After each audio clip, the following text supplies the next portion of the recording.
I've been a patrol officer with the Bakersfield Police Department for 12 years, and what happened on March 15, 2023, still keeps me awake at night. What I witnessed that day changed everything I thought I knew about how predators hide in plain sight. It started as a routine welfare check on Maple Avenue, one of those tree-lined residential streets where nothing ever happens. We'd received multiple calls over the past 2 weeks about a suspicious person walking through the neighborhood at odd hours. The descriptions were vague middle-aged white male, always carrying a white cane, wearing dark sunglasses. Neighbors said he seemed lost, stumbling around, sometimes stopping in front of houses for extended periods. Probably just a confused blind guy, my partner Officer Rodriguez said as we pulled onto the street that Tuesday afternoon. Maybe new to the area, trying to learn his route. The complainant, Mrs. Helen Patterson from 1247 Maple Avenue, met us at her front door. She was in her 70s, the kind of woman who kept detailed notes about everything happening in her neighborhood. "Officers, I know this sounds terrible, but something isn't right about that man," she said, clutching a spiral notebook. "He's been walking past my house every day for 2 weeks, always around 3 p.m. when the kids get home from school. Yesterday, I watched him from my kitchen window. He stopped right in front of the Johnson house, that's where little Emma lives, and just stood there for 10 minutes. She flipped through her notebook, showing U.S. pages of timestamps and observations. "Look at this pattern. Monday, 3:15 p.m., stopped at 1252 for 8 minutes. Tuesday, 3:20 p.m., stopped at 1256 for 12 minutes. Always the houses with children's toys in the yard." Rodriguez and I exchanged glances. Mrs. Patterson's documentation was surprisingly thorough, but we'd dealt with overly concerned neighbors before. Still, something about her detailed observations made me pay attention. "Has he approached any children?" I asked. "Not yet, but that's what worries me. An officer, I've lived here 43 years. I know every disabled person in this neighborhood. This man just appeared 2 weeks ago, right after the Hendersons moved in with their twin daughters." We told Mrs. Patterson we'd keep an eye out, and were heading back to our patrol car when Rodriguez grabbed my arm. "There he is." About a block down, a man was walking slowly along the sidewalk, tapping a white cane in front of him. From a distance, he looked exactly like what you'd expect: careful, deliberate movements, head turning slightly as if listening for audio cues. He wore wraparound sunglasses and moved with the cautious gait of someone navigating the world without sight. "Let's make contact," I said. We drove slowly behind him, observing. His technique looked authentic, the cane sweeping in proper arcs, his body language suggesting someone heavily dependent on sound and touch. But something felt off. His stops seemed too purposeful, too strategic. When we pulled alongside him, I rolled down the window. "Excuse me, sir. I'm Officer Martinez with Bakersfield PD. Could we speak with you for a moment?" He turned toward my voice, and I noticed his head movement was slightly too quick, too precise for someone who couldn't see. "Of course, officer. Is there a problem?" "Not at all. We've had some reports of people being concerned about pedestrian safety in the area. Are you familiar with this neighborhood?" "I'm still learning it," he said, his voice steady. "I moved here recently. David Thompson." He reached into his jacket and produced a wallet, fumbling slightly as he handed over his ID. "I know some neighbors have been worried. I understand how my presence might seem concerning." His ID checked out: David Thompson, age 42, address listed as an apartment complex about a mile away. But as he handed the license back, I caught something that made my blood run cold. For just a split second, his eyes tracked the movement of my hand taking the ID. Behind those dark glasses, his pupils followed the motion with perfect precision. I kept my voice casual. "Mr. Thompson, we appreciate your cooperation. Just curious, how long have you been visually impaired?" "Car accident 3 years ago," he replied without hesitation. "Still adjusting to life without sight. These walks helped me build confidence." Rodriguez was taking notes, but I could see he'd caught what I had. Thompson's head movements were too accurate, responding to visual cues he shouldn't have been able to perceive. "Well, we'll let you get back to your walk," I said. "Have a good afternoon." As we drove away, Rodriguez was already pulling up Thompson's information on our mobile data terminal. "Marcus, run his name through NCIC. Check for any prior arrests or registrations." What we found made my stomach drop. David Thompson had 2 previous arrests for voyeurism and 1 for stalking. The stalking charge involved him following a single mother and her 8-year-old daughter in Fresno. Charges were dropped when the family moved out of state. "We need to call this in," Rodriguez said, but I was already thinking 3 steps ahead. "Not yet. If we're right about what he's doing, we need evidence. Let's set up surveillance." We parked at the end of Maple Avenue and waited. At exactly 3:12 p.m., Thompson appeared again, walking his same route.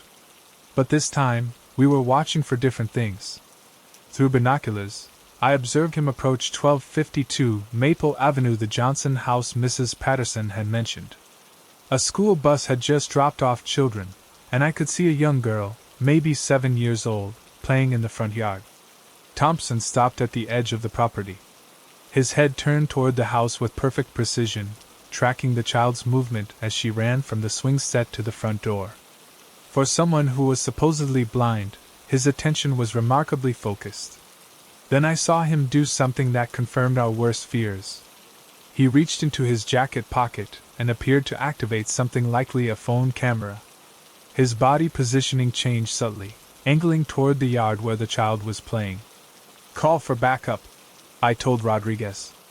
"We're making an arrest." When we approached Thompson this time, he heard our footsteps and immediately resumed his exaggerated blind person mannerisms, but it was too late. We'd seen enough. "Mr. Thompson, we need to speak with you again." "Of course, officers. How can I help?" "We'd like you to remove your sunglasses, please." For the first time, he hesitated. The light sensitivity is severe. My doctor recommends keeping them on." "Sir, I'm going to need you to remove the glasses now." When he finally complied, his eyes were perfectly normal. No signs of the clouding, scarring, or other visual indicators you'd expect from someone who'd lost their sight in a car accident. More importantly, his eyes immediately focused on our faces with clear, sharp vision. "David Thompson, you're under arrest for voyeurism and providing false information to a police officer." As Rodriguez handcuffed him, Thompson finally dropped the act entirely. "You can't prove anything. I was just walking through the neighborhood. Mr. Thompson, we observed you photographing children. We have evidence of your previous arrests for similar behavior." During the search incident to arrest, we found his phone filled with photos and videos, dozens of images of children playing in yards, walking to school, getting off buses. The metadata showed he'd been systematically documenting the daily routines of at least 8 families on that street alone. But the most disturbing discovery was a notebook, similar to Mrs. Patterson's, with detailed observations about each household. Times when parents left for work, when children were home alone, which houses had security systems, which had dogs. He'd been conducting reconnaissance for 2 weeks, using his fake disability as cover to study potential targets without suspicion. The investigation revealed that Thompson had used this same method in 3 other cities over the past 2 years. He perfected the technique, research neighborhoods with young children, establish a routine as a harmless blind person, document family patterns, then escalate to more serious crimes. What kept me awake that night wasn't just catching a predator, it was realizing how easily he manipulated everyone's natural inclination to help and trust someone with a disability. If Mrs. Patterson hadn't been so observant and persistent, how long would he have continued gathering intelligence before escalating to breaking and entering, or worse? Thompson was charged with multiple counts of voyeurism, stalking, and fraud.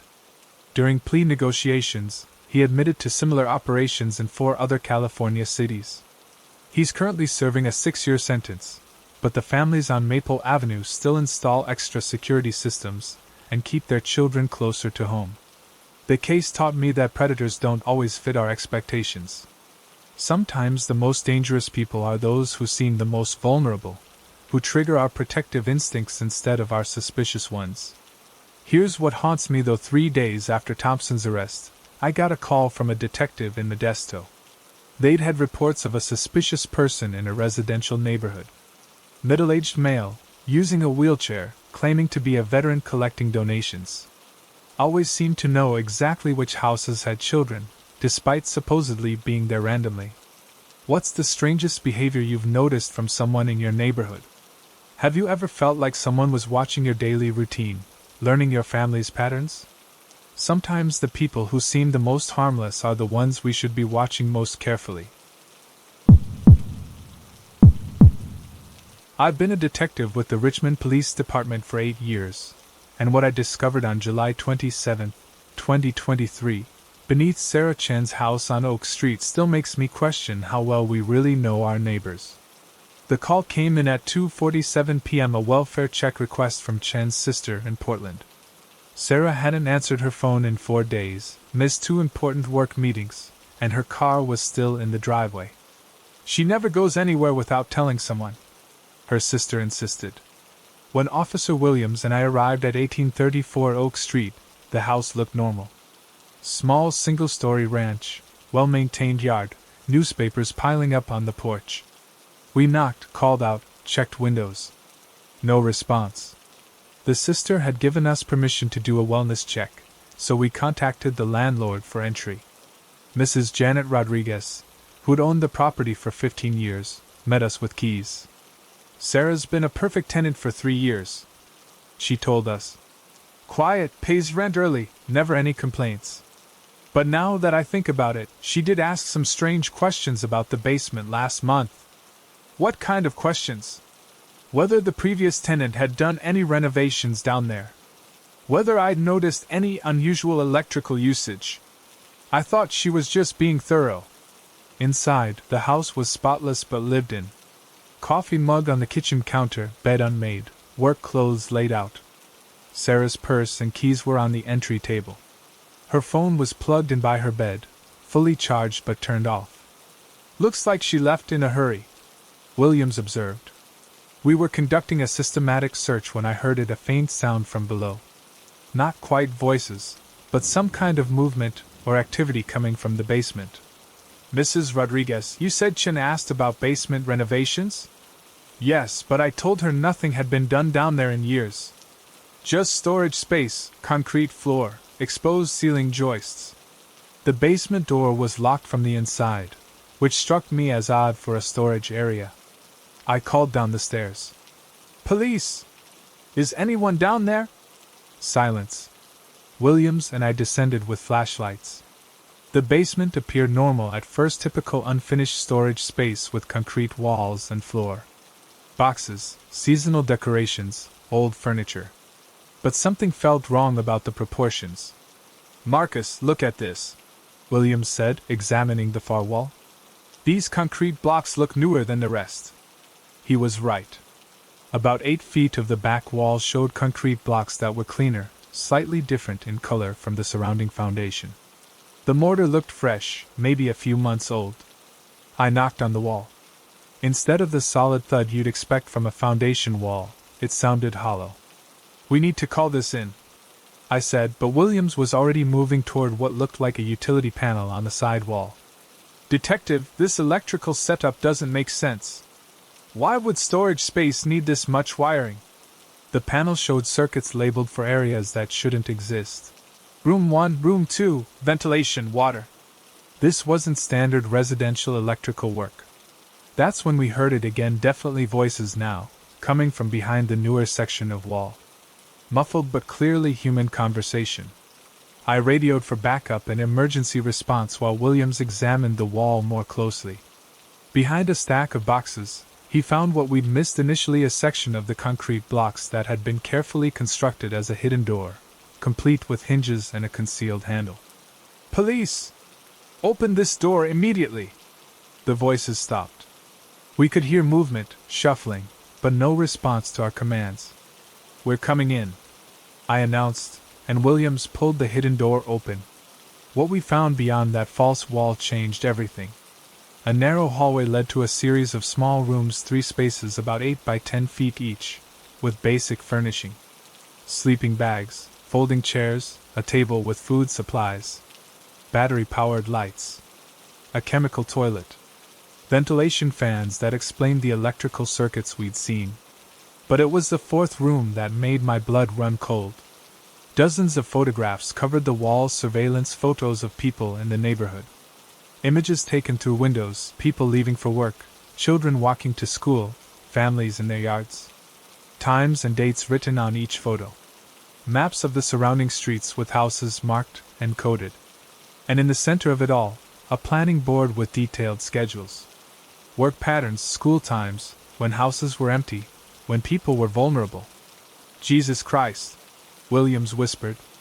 We found 3 people hiding in the rooms, 2 men and a woman, all in their 20s or 30s, all claiming to be guests of Sarah Chin. They had no identification, gave obviously fake names, and insisted they were just staying temporarily. But their story fell apart quickly. They had detailed knowledge of neighborhood routines, keys to several houses on the street, and equipment for bypassing security systems. When we searched their belongings, we found stolen mail, copied credit cards, and enough personal information to commit identity theft against at least 12 families in the area. The woman finally broke during questioning. Her real name was Lisa Morrison, and she admitted they'd been running an organized burglary and identity theft operation. Sarah Chin wasn't a victim, she was the mastermind. Sarah recruited us online, Morrison explained. She'd rent houses in nice neighborhoods, then build hidden spaces underneath. We'd live there for months, studying the area, learning people's habits. Sarah worked her regular job as cover, gave us legitimacy. The operation was sophisticated. Chin would rent properties specifically chosen for their basement potential and neighborhood demographics.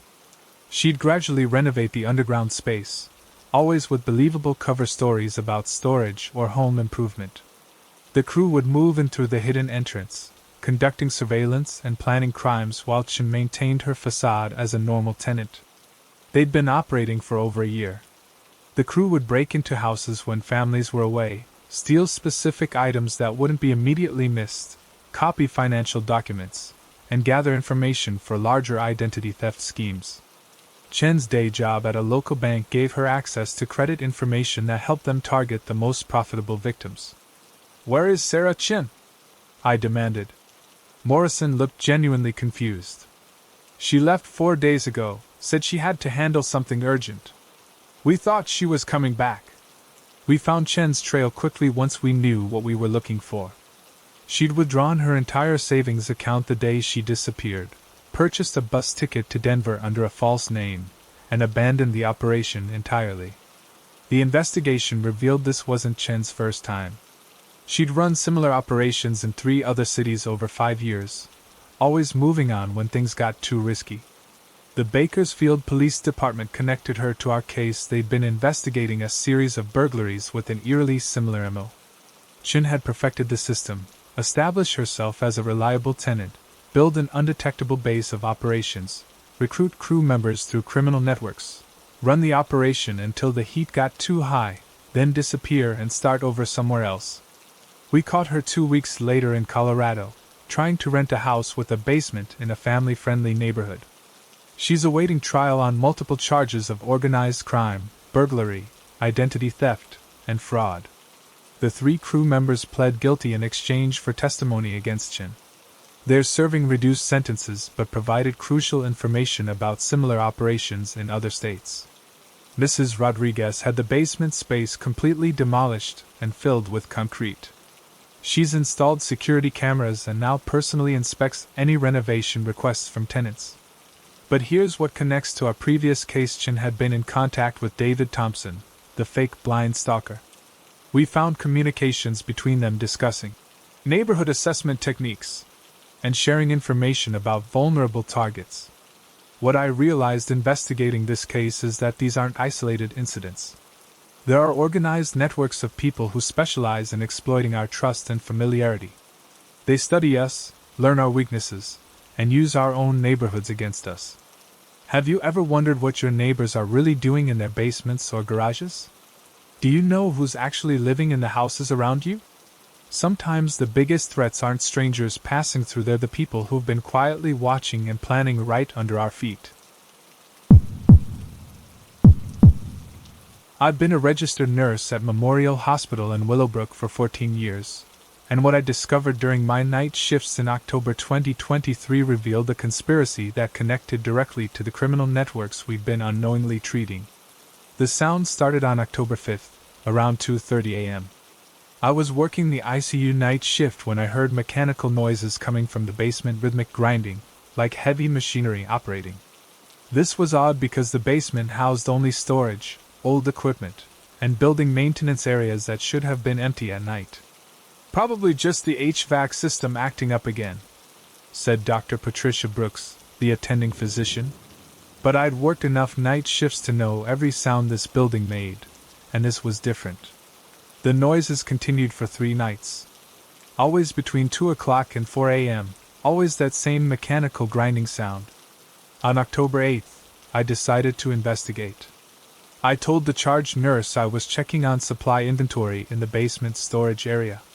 The elevator to the lower level required a staff keycard, which I had access to for supply runs.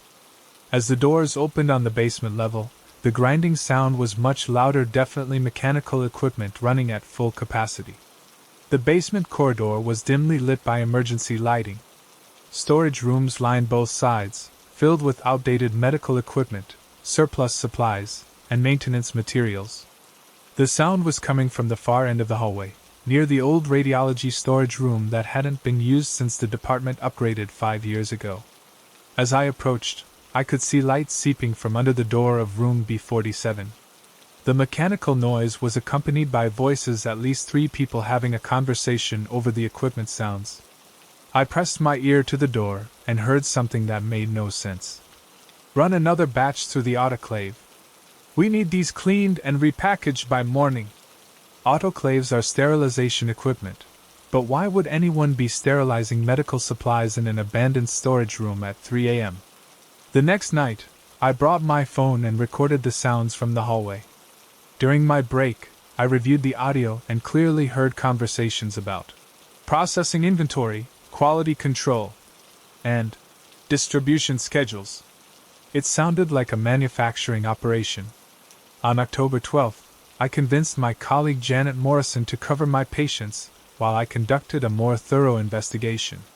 Using my master key for supply areas, I unlocked room B47 during a quiet period when the machinery wasn't running.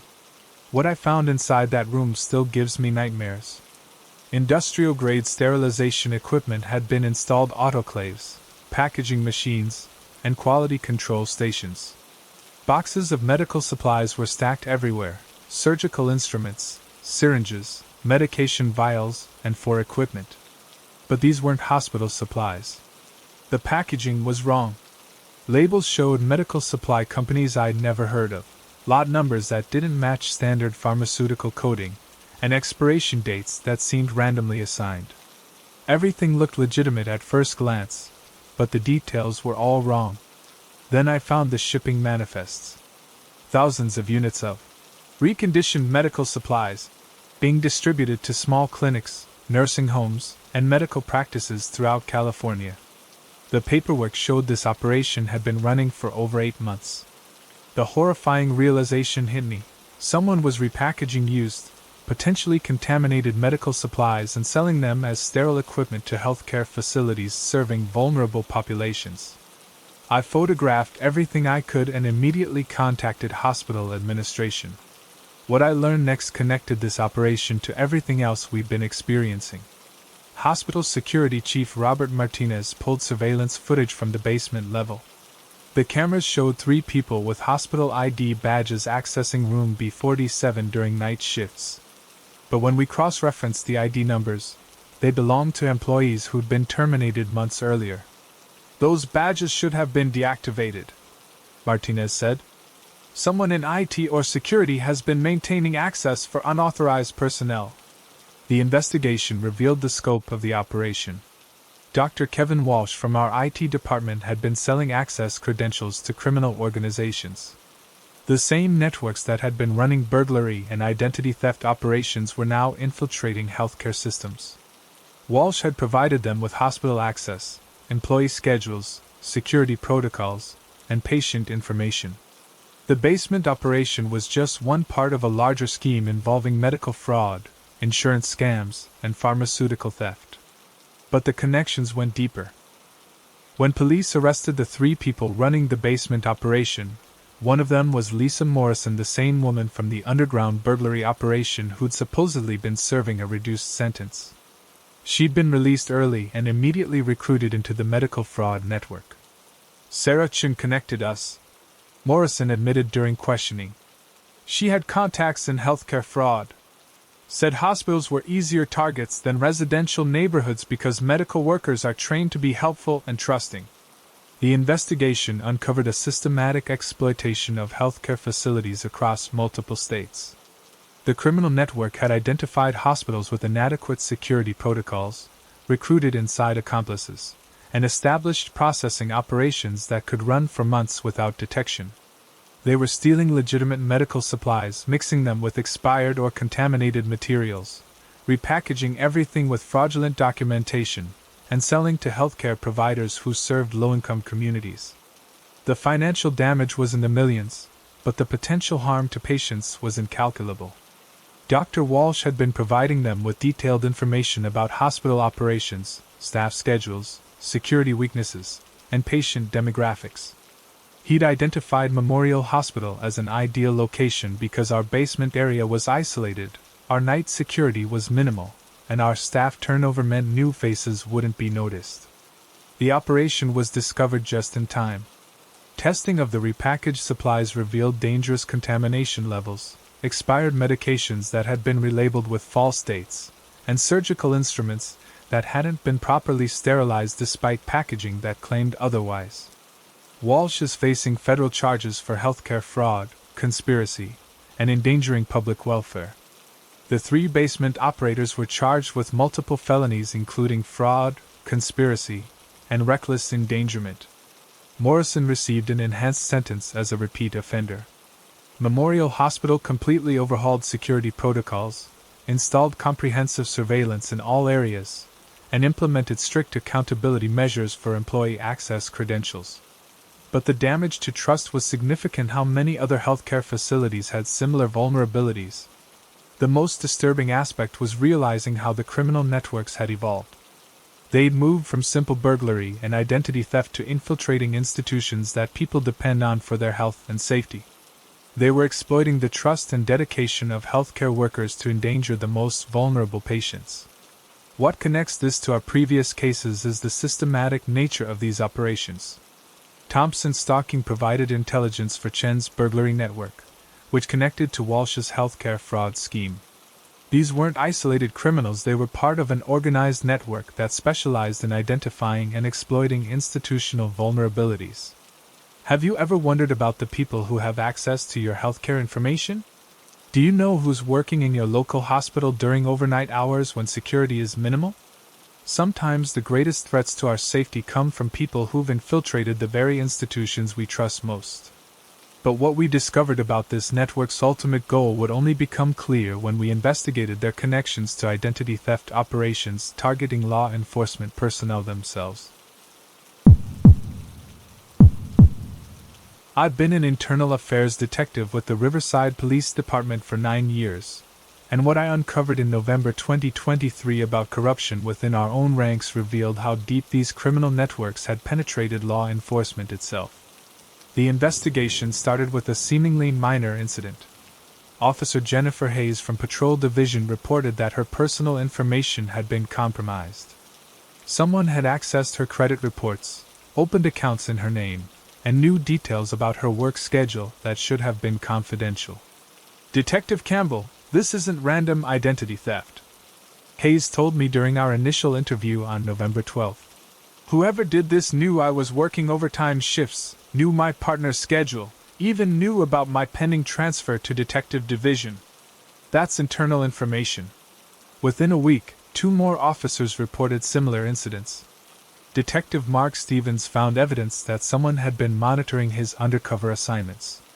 Sergeant Lisa Rodriguez discovered that her home address and family information had been sold to the same criminal networks we'd been investigating. The pattern was clear. Someone with access to police personnel files was systematically harvesting information about law enforcement officers and selling it to criminal organizations.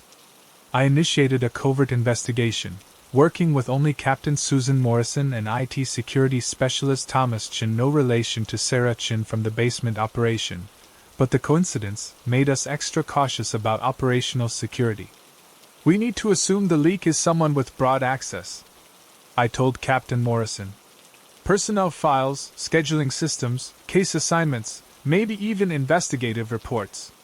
Thomas Chin ran audit logs on our database systems. What he found was disturbing. Unauthorized access to personnel records, case files, and operational schedules had been occurring for over 6 months. The access pattern showed someone was systematically downloading information during night shifts when oversight was minimal. "Detective, the access is coming from Lieutenant Gary Henderson's login credentials," Chen reported. "But the timing doesn't match his actual work schedule. Someone's either using his password, or he's accessing files when he's supposed to be off duty." Lieutenant Henderson supervised the records division and had legitimate access to virtually all department information. He'd been with the department for 18 years, had an exemplary record, and was respected throughout the organization. The idea that he might be involved seemed impossible. But the digital evidence was overwhelming. Henderson's login was being used to access files for officers who'd later become victims of identity theft, stalking, or harassment. The same login had accessed operational schedules that were later used by criminal networks to avoid police patrols. I conducted surveillance on Henderson for 2 weeks. His behavior appeared normal during regular shifts, but on November 28th, I followed him back to the station at 11:30 p.m. well after his scheduled shift had ended. Using building security cameras, I watched Henderson enter through the back entrance and proceed directly to the records division. He spent over 3 hours accessing files, printing documents, and transferring data to external storage devices. The next morning, I confronted Henderson with the evidence. His response revealed the full scope of the conspiracy. "Detective Campbell, you don't understand the pressure they put on me," Henderson said during the recorded interview. "They had information about my gambling debts, my daughter's drug problems, details about my family that no one should have known." Henderson admitted he'd been recruited by the same criminal network we'd been tracking. Sarah Chin had initially made contact, claiming to represent a private investigation firm that needed background information for security consulting. The request started small basic employment verification, address confirmation, routine information that seemed harmless. They paid well for simple tasks, Henderson explained. "Just confirming employment dates, verifying addresses. I thought I was helping legitimate background checks." But the requests escalated. Chen's network wanted officer schedules, home addresses, family information, and details about ongoing investigations. When Henderson tried to stop cooperating, they blackmailed him with evidence of his unauthorized access to department systems. "They showed me photographs of my house, my daughter's school, my wife's workplace," Henderson said. "They knew everything about my family's routines. They said cooperation was the only way to keep everyone safe." The investigation revealed Henderson had provided criminal networks with comprehensive intelligence about law enforcement operations. Officer schedules allowed burglars to avoid patrols. Home addresses enabled stalking and harassment of police families. Case information helped criminals evade investigation and target victims who'd reported crimes. Most disturbing was discovering how this intelligence had been used. David Thompson, the fake blind stalker, had received detailed information about which officers were assigned to patrol his target neighborhoods. The underground burglary operation had used police schedule information to time their activities when response times would be longest. The basement medical fraud operation at Memorial Hospital had been planned using information about which officers were working specific shifts, ensuring minimal law enforcement presence during their transportation and distribution activities. Henderson's cooperation had enabled the entire criminal network to operate with inside knowledge of police capabilities, schedules, and vulnerabilities. They'd been staying one step ahead of investigation because they knew exactly what law enforcement was planning. But Henderson wasn't working alone. The investigation uncovered a corruption network involving 3 other department employees: records clerk Maria Santos, IT technician Robert Kim, and communications dispatcher Amanda Foster. Santos had been providing access to sealed case files and evidence documentation. Kim had been disabling security protocols and maintaining unauthorized access credentials. Foster had been monitoring police radio communications and providing real-time intelligence about emergency responses. The 4 conspirators had been systematically compromising law enforcement operations for over 8 months. They'd provided criminal networks with enough inside information to avoid dozens of arrests, successfully complete hundreds of crimes, and target law enforcement personnel and their families for retaliation. The corruption investigation expanded to review every case where the criminal network had avoided capture, every identity theft victim who'd been specifically targeted, and every operational security breach that had occurred during the time frame of the conspiracy.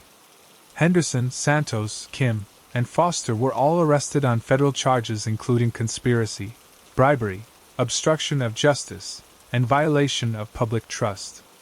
Henderson received the harshest sentence, 12 years in federal prison, due to his leadership role and the scope of information he provided. The department implemented comprehensive security reforms, mandatory background checks every 2 years, restricted access protocols for sensitive information, regular audits of database usage, and enhanced oversight of records division operations. But the damage was extensive.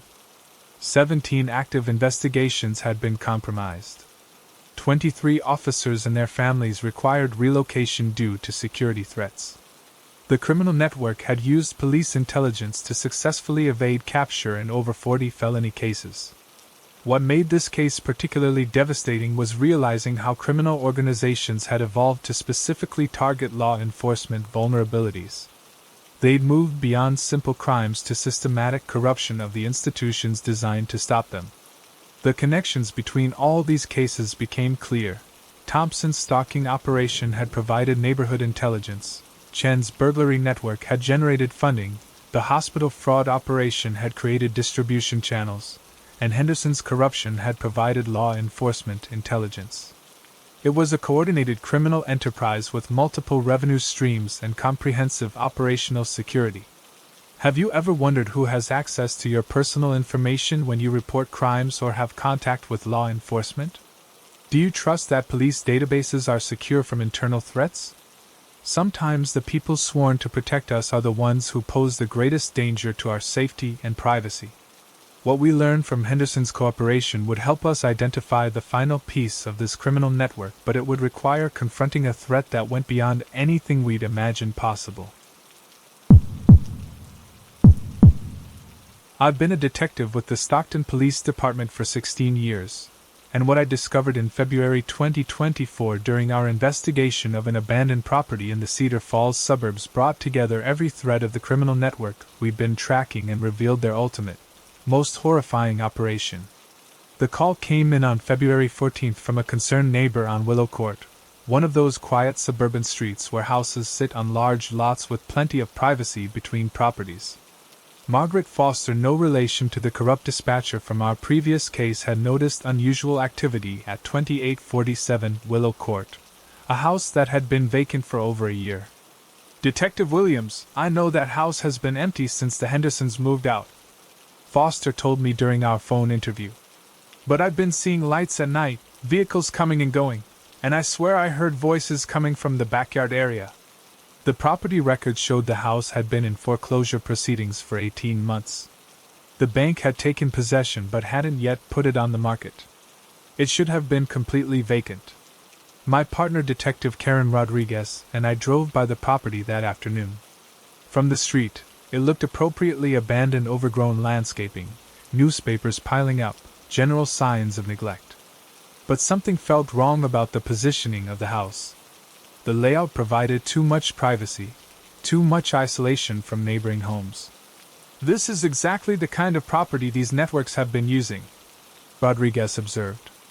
"Isolated, no oversight, legitimate reason for being empty." We contacted the bank that held the mortgage and obtained permission to inspect the property. What we found there would connect every case we'd been investigating and revealed the true scope of this criminal enterprise. The house appeared empty from the front, but walking around to the backyard revealed recent activity. Fresh tire tracks in the grass, areas where the vegetation had been cleared, and what looked like temporary structures that had been recently removed.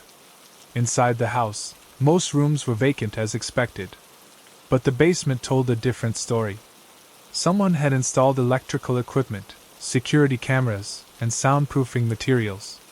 Extension cords and power strips indicated heavy equipment usage, and the concrete floor showed stains and markings suggesting regular activity.